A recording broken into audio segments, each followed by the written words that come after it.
The pulse. As studied earlier, that arteries have thick elastic muscular walls. So every time during ventricular systole, when blood flows with great pressure inside the arteries, their walls distend. And during ventricular diastole, when the pressure of the blood decreases, they relax.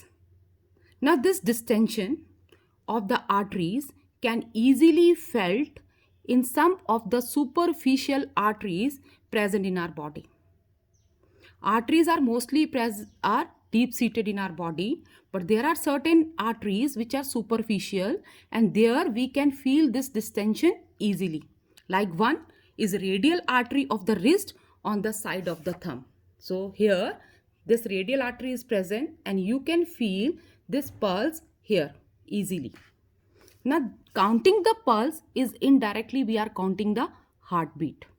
So the regular thrombing of the arteries caused by successive contraction of the heart is called pulse. And this pulse rate, it increases during physical exercise or when we are under the stage of certain emotion. At that time also the pulse rate increases. Now the definition which is given in your book: pulse is an alternate expansion and elastic recoil of the walls of the arteries during ventricular systole. Now blood pressure. But a blood pressure is a pressure which the blood flowing through the arteries exert on their walls. When blood flows through the arteries, the pressure exerted by blood on the walls of the arteries is called blood pressure. Now there are two limits of the pressure. Upper limit, which is recorded during systolic phase. Systolic phase, and this pressure is called systolic pressure. It is recorded at the time when fresh blood is pushed inside the arteries during ventricular systole or ventricular contraction. And another limit is lower limit, diastolic pressure. It is recorded when the wave has passed over, means when ventricles relaxed. At that time the pressure of the blood flowing in the artery, that is diastolic pressure. Now the normal reading, useful to know. The normal blood pressure for adult is 100 to 140 mm, that is systolic pressure. Systolic pressure, the normal range is 100 to 140 mm, very important one. And for the diastolic pressure, the readings are 60 to 80 mm. A rise in blood pressure above 140/90, if the blood pressure, the reading of blood pressure increases more than this, then that is called hypertension or high blood pressure. Now the next topic, already we have done these topics at the starting of this chapter. Again we are going to revise it. First is tissue fluid, intercellular fluid. As the blood flows in the capillaries of the tissues, the plasma and leukocyte leak out through their walls. The fluid bathe the cells is called the tissue fluid. The part of the blood which oozes out from the walls of the capillaries, which contain leukocytes, white blood cells, and plasma, which oozes out from the walls of the capillaries to fill the spaces which are present in between the cells, that part of the blood is called tissue fluid, or we call it as intercellular fluid or extracellular fluid. It is from this fluid that cell absorb oxygen and another required substances and give out carbon dioxide and another waste back to it. Now the next is lymph and lymphatic system. Now after the exchange of substances from tissue fluid, some part of the blood again reabsorbed back by the blood vessel, but most of it enter another type of vessels present in our body. We call them as lymph vessels, and the part of blood which enter these lymph vessels is called lymph. The main lymph vessels are shown in this diagram. Just see, this is the lymphatic system of our body. This is the lymphatic system of our body. These are lymph vessels. Now the lymph flows in these vessels due to contraction of the surrounding muscles. Now these lymph vessels, they are present in between the muscles, and when muscles contract, they presses the lymph vessels, and this lymph flows against gravity towards the heart. This again is a beneficial effect of the physical exercise. That's why है ना that physical exercises are very important for the regular contraction or proper contraction of the muscle, so that lymph can easily flow inside the lymphatic vessels.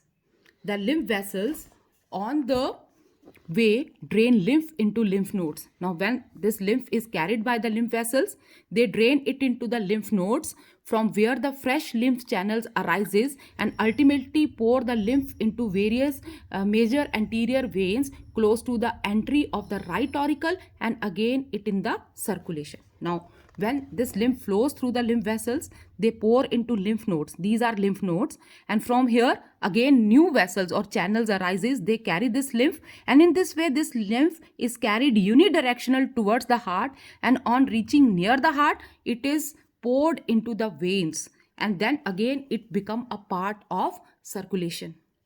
Now the composition of lymph.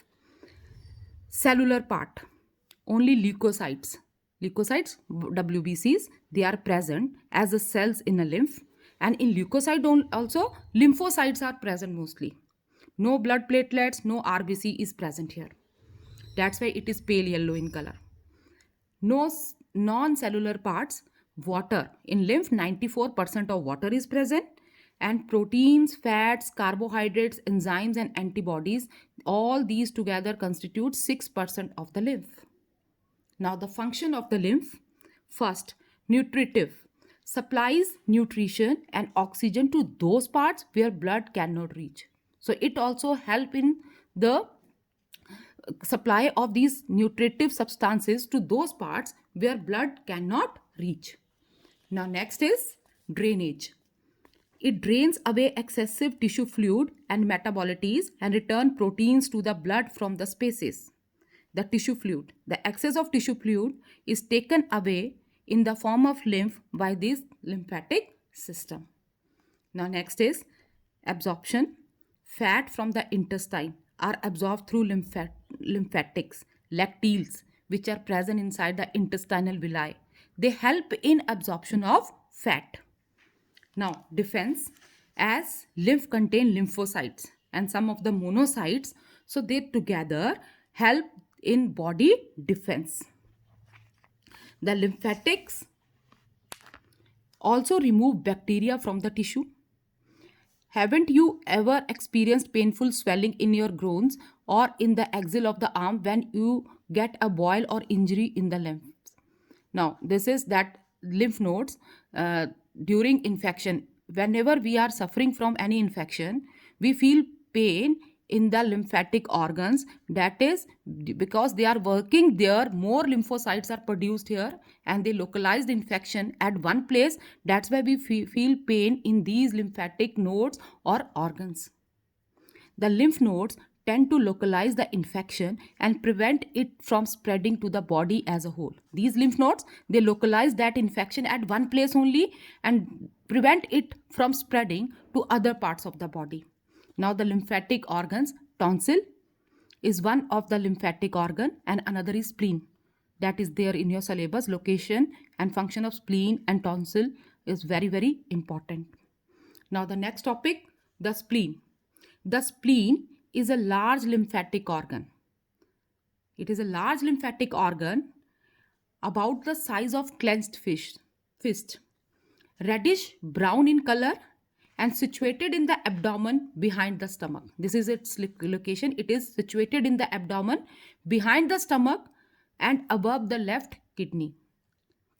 Now the function of spleen, it acts like a blood reservoir in an emergency such as hemorrhage, physical or emotional stress, or in carbon monoxide poisoning. Spleen releases the stored blood into the bloodstream. It stores blood in it, and in the case when the body requires it, it releases that blood into the bloodstream. It produces lymphocytes. It destroys worn out red blood cells. When after completing their lifespan, when red blood cells die, they are destroyed by the spleen. Same as liver. In an embryo, it produces RBCs, and in embryonic form, red blood cells are also produced in spleen. This is the spleen. Here it is present behind the stomach, above the left kidney. Okay, with this we have finished this chapter.